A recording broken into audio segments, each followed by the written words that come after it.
Look funny. Eastern time here on 9. We'll be crossing to the famous old Churchill Downs racetrack in Louisville, Kentucky for one of the world's great sporting events, the Kentucky Derby. This year's promises to be a fabulous race, and the favourite, and certainly the sentimental favourite, is a horse called Snow Chief, owned by a couple of 70-year-olds they call the Sunshine Boys. The Sunshine Boys used to dance in vaudeville, and they were named after the guys in the movie. But a man who hopes to knock the Sunshine Boys and Snow Chief over is America's winningest trainer, a fellow called Wayne Lukas.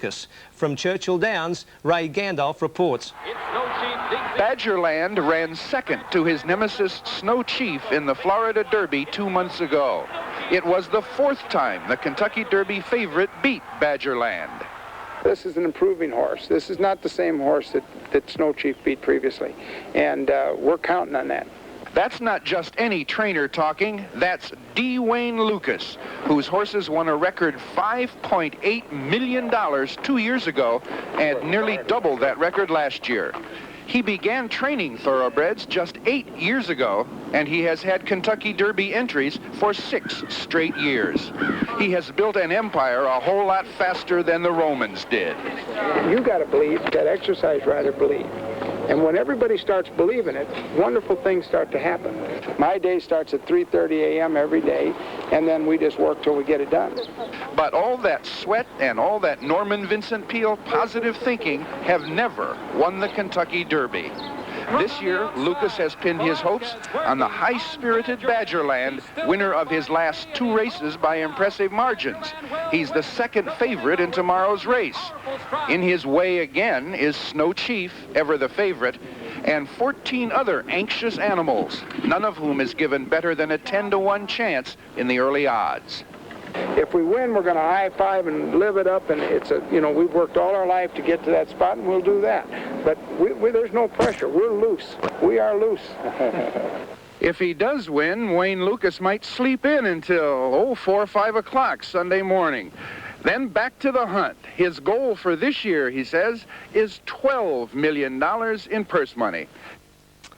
And history at tomorrow morning's Kentucky Derby, when for the first time ever, a lady will blow the trumpet that calls them to the post. Only 6 seconds work, but the lady does blow a mean trumpet.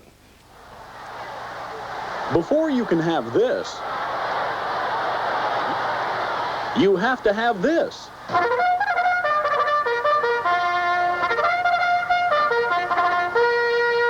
21-year-old Karen Easterday's job isn't very demanding. A half an hour of waiting between races, followed by only 6 seconds of work.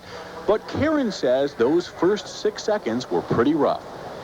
I would have to admit that I was nervous because I was thinking that everyone would be really listening hard to see how the new kid would do. The kid did just fine, but she makes sure that she'll do fine each race by spending a few minutes practicing. Timing is very important to Karen as well as the fans here at the track. They know that when this tote board counts down to 10 minutes before post, the horses will come out on the track and Karen will leave the pagoda.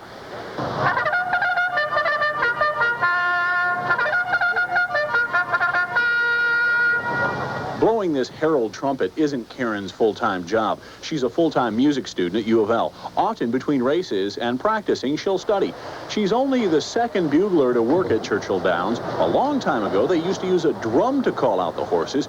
Recently, they used a tape recording. And it puts a little more class into the place. Well, I think after another month or so, she ought to have it down good. I think it's great. How come? Well, she's a woman.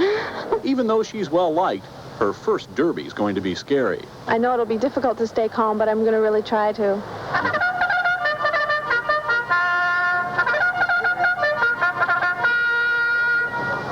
And you can catch that familiar sound tomorrow morning, 6:30 Eastern time here on 9 when we bring you the Kentucky Derby. She's some bugler, isn't she, really? Actually, it adds another dimension, I suppose, to the sport. There's always a little bit of fanfare and trim and pomp and ceremony, and I think it is good that it's happening. That's terrific. As the fella said, adds a bit of class to the joint. Pucker up the lips, eh? Well, let's go back to the Lakeside Country Club.